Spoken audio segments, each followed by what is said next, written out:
Physical effort അതിൽ ഇട്ടുകൊണ്ടാണ്. കാരണം പൃഥ്വി അതിൽ ഇട്ടിരുന്നൊരു ഫിസിക്കൽ എഫേർട്ട് എന്ന് പറഞ്ഞാൽ ശരിക്കും അൺബിലീവബിൾ. ഒരു ദിവസം ഒരു 700 കാലറീസ് അല്ലെങ്കിൽ 800 കാലറീസ് ജീവിക്കുക എന്ന് പറയുന്നത് അത്ര എളുപ്പമുള്ള കാര്യമല്ല. അങ്ങനെ ഒരു കണ്ടിന്യൂസ്ലി 1-2 മാസം പൃഥ്വി കണ്ടിന്യൂ ആയിട്ട് ചെയ്യുന്നു. അത് ഹെൽത്തിന് നല്ലതല്ല, ഒരാൾക്ക് അങ്ങനെ ചെയ്യാൻ പാടില്ല.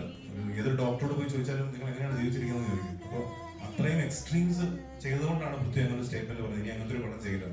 പക്ഷെ എനിക്ക് തോന്നുന്നു ഏതൊരു കാലഘട്ടത്തിൽ എപ്പോഴാണെങ്കിലും അങ്ങനത്തെ ഒരു പടം ചെയ്യാൻ എല്ലാവരും ആഗ്രഹിക്കും. പൃഥ്വിയുടെ കരിയറിലെ ഒരു ഐസിംഗ് ഓൺ ദ കേക്ക് ആയിരിക്കും ആ സിനിമ എന്ന് വിശ്വസിക്കുന്നു. തീർച്ചയായും എനിക്ക് എല്ലാത്തരം കഥാപാത്രങ്ങളും ചെയ്യാൻ ഇഷ്ടമാണ്. എക്സൈറ്റിംഗ് ആയിട്ട് ശരിക്കും ഈ ആളിന്റെ കൂടെ ജീവിച്ച് പട്ടിണി കിടന്ന് അങ്ങ് അവശരായി കിടക്കുന്ന സ്റ്റില്ലൊന്നും എന്നെ കാണിച്ചിട്ടില്ല. ഇതൊക്കെ അത്യാവശ്യം താടി വളർത്തി ഒരു പുതപ്പൊക്കെ ഇട്ട് നടക്കുന്നത് വരെ എന്നെ കാണിച്ചു. പക്ഷെ അത് തന്നെ സഹിച്ചുകൂടാ.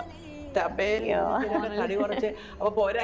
എന്റെ ബ്രദർ പറയുന്നുണ്ട്, ഒറ്റയടിക്ക് അങ്ങനെ ചുമ്മാ ആവശ്യമില്ലാതെ കണ്ടമാനൊക്കെ കുറയ്ക്കരുത്, അതിന് വേറെ എന്തെങ്കിലും ഒരു ഇത് വരും, ഇതാണെന്നൊക്കെ പറഞ്ഞു. പക്ഷെ എന്തോ ഭാഗ്യത്തിന് എല്ലാ ഡോക്ടേഴ്സിന്റെ അഡ്വൈസോടുകൂടി ഇങ്ങനെ ചെയ്താൽ അങ്ങനെ. പക്ഷെ അവൻ തന്നെ പറയുന്നത്, ഇനി ഇത്ര വെയിറ്റ് കുറയ്ക്കാൻ ഞാനില്ല. ഇത്രയ്ക്കോ കഷ്ടപ്പെട്ടു, ആർക്കും പറ്റില്ല അത്.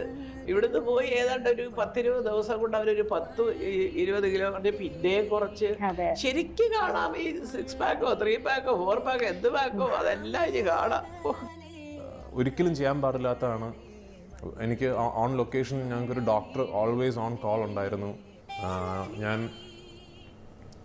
ഒരു സീക്വൻസ് എടുക്കുമ്പോൾ ഞാൻ ബ്ലാക്ക് ഔട്ട് ആയിപ്പോയി. ഞാൻ ഈ സിനിമ ഇറങ്ങി കഴിഞ്ഞിട്ടുള്ളൊരു ഇൻ്റർവ്യൂവിൽ ഞാൻ പറയാം, ആ സീൻ എടുത്തപ്പോഴാണ് ഞാൻ പറയാം. വെയിറ്റ് എത്രയായി ലാസ്റ്റ്? 67 കിലോസ് വരെ കുറഞ്ഞു ഞാൻ. My usual. സോ ആടുജീവിതത്തിൻ്റെ തുടക്കം നിങ്ങൾ കാണുമ്പോൾ ഭയങ്കര തടിയുള്ളൊരു പൃഥ്വിരാജിനെ നിങ്ങൾ കാണും. അത് ആക്ച്വലി ആ തടി കാണിക്കാൻ വേണ്ടി തന്നെ ഷർട്ടൊന്നും ഇല്ലാതെ ഉള്ളൊരു സീൻ. അപ്പോൾ എനിക്ക് ഓർമ്മയുണ്ട് ബ്ലസ് ചേട്ടൻ പറഞ്ഞത്, ഈ കുടവേറൊക്കെ വേണം കേട്ടോ എന്നൊക്കെ പറഞ്ഞിട്ടാണ്. അപ്പം ഞാൻ ആ സമയം ഫുഡ് അടിക്കണം. അതെ, ആ സമയത്ത് എന്നെ കൊണ്ട് പറ്റുന്ന അത്ര ഞാൻ തടിച്ചു. അപ്പോൾ ഐ റിമെമ്പർ 98 കിലോസ് വരെ എന്നു ഞാൻ. 98 കിലോ ആയി ഫസ്റ്റ് ഷെഡ്യൂളിൻ്റെ ആ സമയത്ത്. എന്നിട്ട് എൻ്റെ ഏറ്റവും മെലിഞ്ഞ അവസ്ഥയിൽ ഞാൻ 67 കിലോസായി.